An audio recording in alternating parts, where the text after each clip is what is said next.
Hi there, my name is Diane, but you can just call me Dee. In today's video, we're going to be talking about how much I spent over 2022 on books. So I have a whole spreadsheet for it. We're going to look at what I thought was interesting to look at for me personally. And I wanted to also mention this is probably the first year I was able to spend quite a lot of money on books, and specifically on new books. I got the luxury of, having a salary that allowed me to have some extra spending money for myself. And I love books. I love looking at books. Not only do I love reading books, but I also love how they look and the art that's put into book covers. So to me, that's something that I really enjoy spending on, and being able to display them in my home. Clearly, I've got a lot. I think it's a great moment for me then to look back and then reflect on what this year was for me, and what I'm thinking of doing next year. So basically, in this sheet that I had quickly made, it's very basic information. It's very basic things that I wanted to look at and track. So it's not super in-depth. And you might want to look at different type of stats when you're looking at that, but for me that's what mattered at the time. So I just put all the books I had purchased. I put the title, the author, the main genre. So this is a bit hard to classify, to be honest. A lot of books I don't really know until I finish reading it what is the genre. Like, for example, the Courtney Summers' I'm the Girl.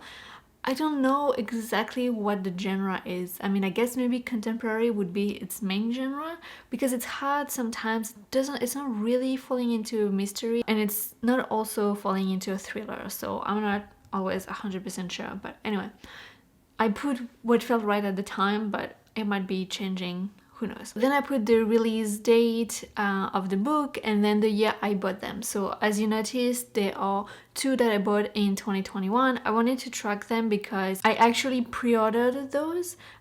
So even though I technically bought them in 2021, I actually paid for them in 2022. And then we've got the pre-order column. So were they pre-orders, were they not? The series, whether standalone or a part of the series, and then the prices. So in terms of prices, those are in Canadian dollars. Bear in mind that for an adult book that is a new hardcover book, it's usually around $35 plus taxes. If it's a YA, it can be like between 25 and 30, even up to 35. It's gonna depend. And then paperbacks are around 25. I think most of the ones I got were in hardback. There are a few that I got in paperback, but I don't really care to track that very much because my preference is hardback. So ultimately, I'm always gonna be spending more anyway. And then the last column is, have I read those books? So as you can quickly take a look, clearly you can see there's a lot of pre-orders and there's a lot of books that I haven't read. And so we'll get into it a little bit. But first, let's look at what is the main genres that I was buying. So my highest genre that I bought was fantasy with 6 books. And then it was thrillers with 4 books. And then we've got equally the same numbers of books for mystery, horror, and sci-fi. And then lastly, the genre that I bought the least, but still bought, was romance with 2 books. So that's very interesting. I would say that makes sense to me because I am primarily into fantasy and thriller horror books, so it does make sense like that. I do enjoy some romance from time to time, so I definitely want to be able to have a variety of books that are of genres that I do pick up on my shelves. So that's something that I really like to have, and maybe I should emphasize this, is that I do buy books of different genres in order to feel like I have a little home library that I can just pick whatever book I'm in the mood for, and they're not all the same genre. So yeah, that makes sense to me. No surprise there. And then genre by price was a little bit of a surprise. Even though we had more fantasy books, it seems that the thriller books were more expensive. However, in the fantasy category, I do have one book that is still on pre-order. I haven't received yet. I haven't paid for it yet, so right now it's at 0. And then there's one book in the fantasy that I got from the author, so I didn't pay for it. So that also is diminishing the price. So I guess altogether it does make sense that the thriller would be higher. And when you think about it, the romance is under $50, but the thrillers, I've got only 4 books and it's over $100. So thriller books are definitely way more expensive. Or I should say maybe romance books are more affordable than thrillers and fantasies books. Even though it's like by genre, I'm only buying 3 to 6 books. It's not that much in a year. It does rack up pretty fast, and the price can get quite steep. So then let's talk about the pre-orders. So I wanted to buy books I was really excited about, and a lot of them ended up being pre-orders. As you can see, over 76% are pre-orders and about 24% are not pre-orders.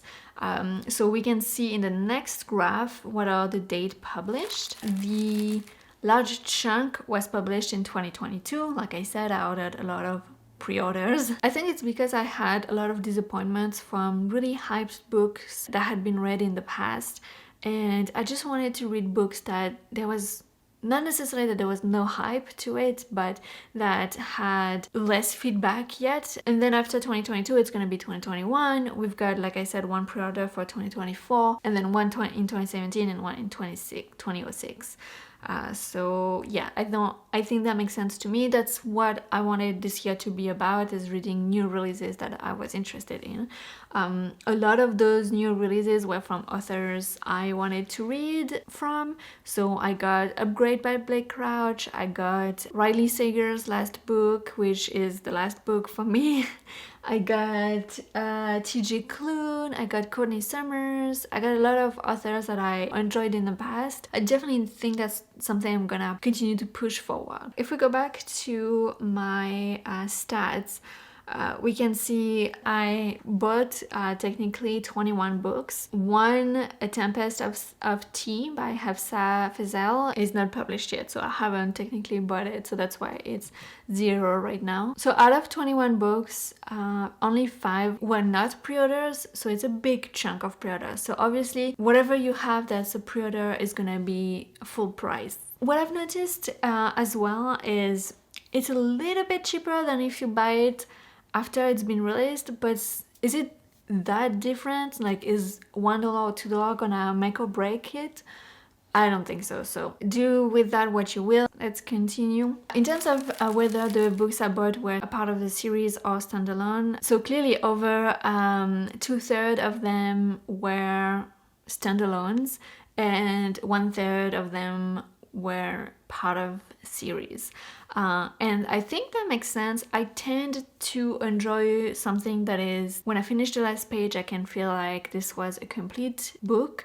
And I find that in a lot of series, when you finish the last page, sometimes they give you a bit of a cliffhanger, and I don't think I'm a huge fan of that. I guess like a cliffhanger is okay, but I think what I don't really enjoy, it's more so that a lot hasn't been resolved. And I do like that a book has resolved a few questions at least within the first book, rather than having to get into the second or the third book to get all of the answers.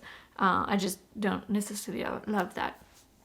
So that makes sense to me. And I think some of them were also series that were maybe the last book or something. Have I read those books, you ask? Well, let me tell you that I have not.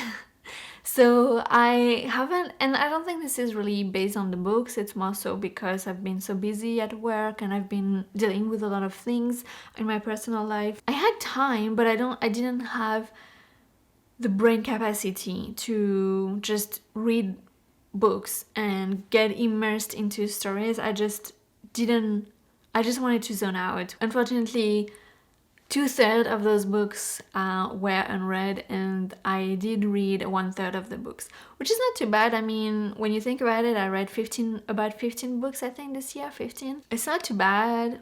I'll take it. Okay, so I think that was it for the specific charts and stuff like that. Now we can take a look at the pricing. So the highest, surprisingly, was Little Eve by Catriona Ward. This book is being republished. Why was it over $38? That's insane to me. I'm super confused.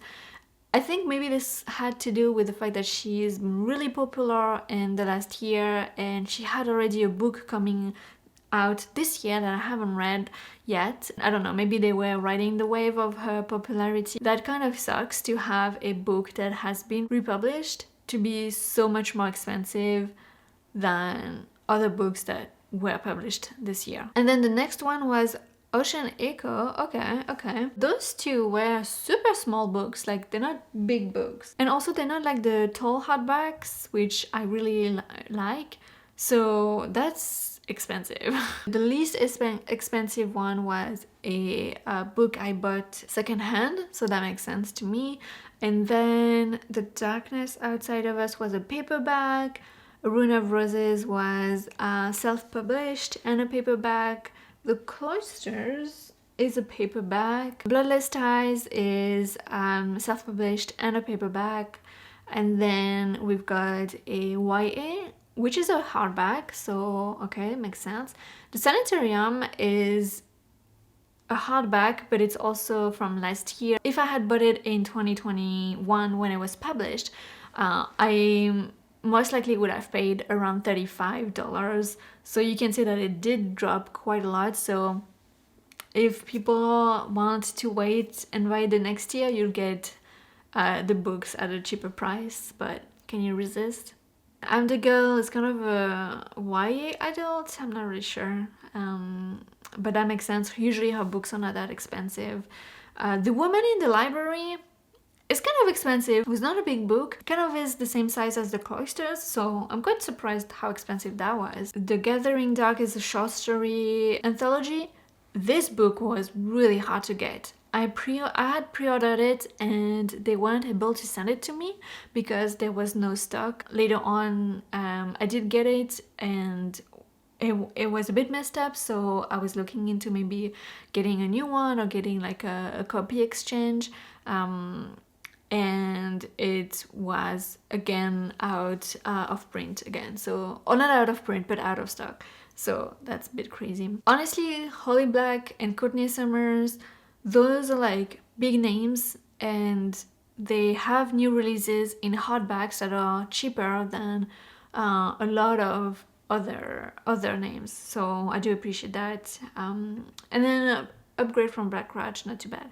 I did spend for Mistborn. I really love the hardback covers that are a bit like old fantasy looking, rather than the special edition or the new the paperback. I didn't really like those covers. I had put a tracking app on that listing just to make sure, because it was like around like $44 or something. It was something ridiculous. I mean, more ridiculous than $34 clearly.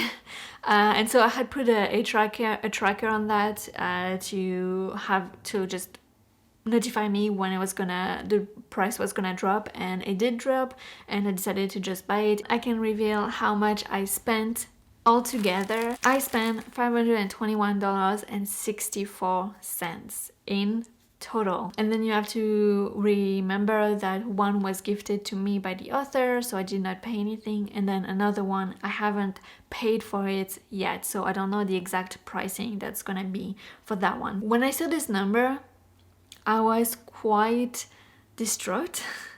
I'm not gonna lie. I knew it was gonna be a lot, but this number just felt a lot, you know? But when you think about it, then I decided to do the average. Average doesn't take into consideration the 2 books I haven't paid for, so it doesn't really affect and lower down how much I spent. So it's looking at the 19 books that I spent money on. And basically, the average is I'm buying for $26 a book. And that is good to me. That is good because a lot of books that I buy are new books, hardcovers. So I think looking back, it's like I was expecting the average to be more around like 30 to 35 because that's a lot of what I have, but it's not, so I'm happy with that. And then when you think about it, $26 for 19 books is not too bad, in my opinion, for new books as well. So for the month, I've taken the total amount I've spent and I divided it by 12 because there are 12 months in a year, and that's $43.39. So it's a book and a half or something like that, which makes sense. I have been trying this year, or at least at the beginning of the year, to buy a book after reading a book. So every time I finish a book, I am allowed to buy another book. Obviously, I've read 15 books and I bought 21. Definitely I bought more than I've read, but it's okay. It's okay. So here are a bit of the thoughts I've had after, taking some time away from this spreadsheet. I am actually happy that I spent money on something that gives me a lot of joy. Like, just looking at my books, it gives me so much joy. I just love looking at them. I love opening them, looking at the covers, checking them out when I'm trying to decide which book I'm gonna read next. I just love books, and I think if you are on BookTube, if you're watching BookTube videos, I think you can relate to the feeling of having books and feeling like it's really fulfilling in a way. Looking back at this number, I just thought it does make sense. It's a passion of mine. There's something that I enjoy. In the end, it's not more than I would have spent in something else that I enjoy doing. If anything, it's probably less, to be frank. I don't think I've overspent here, and I think the books I got were books that I was really excited about.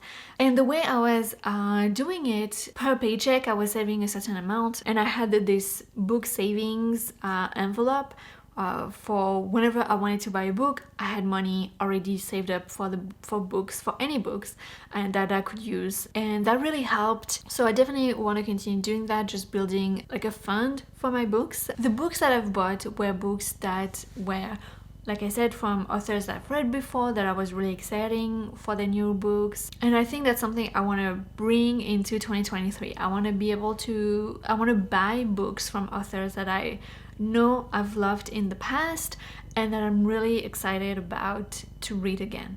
But I think I also will diminish pre-orders. I don't think I'm gonna buy so many pre-orders because a lot of books that are coming out in 2023 so far, I'm not necessarily very intrigued. I think I'm still really intrigued about the books I've bought, so I think I still want to prioritize those books first.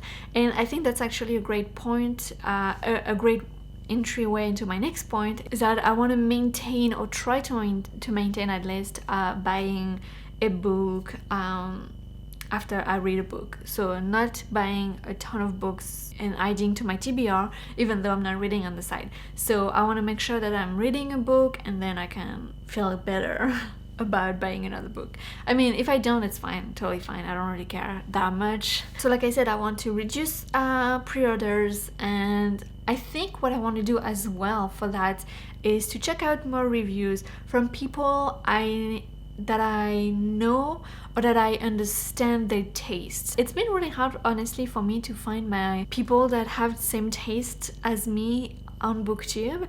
So more often than not, I've found people that I totally get what their taste is like and totally know that I will not buy what they love because we just don't have the same tastes. So I think I can go from there. I can see what some people I follow, what they like in the new year, and do I think it's worth it for me to read that book. So I definitely want to do that. So yeah, I think that was pretty much it for this. Hopefully I didn't miss any other information that I wanted to include, but if I did, I might include a little clip or a little text here. But let me know, how do you buy books usually? Do you buy them new? Have you noticed that your spending habits have changed? But yeah, just let me know down below, what is the most expensive book you bought this year and what is the cheapest book you've bought this year. Thank you so much for watching, I really appreciate it, and if you enjoyed this video, make sure to give it a thumbs up, and if you'd like to see more sort of videos like that, make sure to subscribe. Thank you so much for watching. Have a great day. Bye.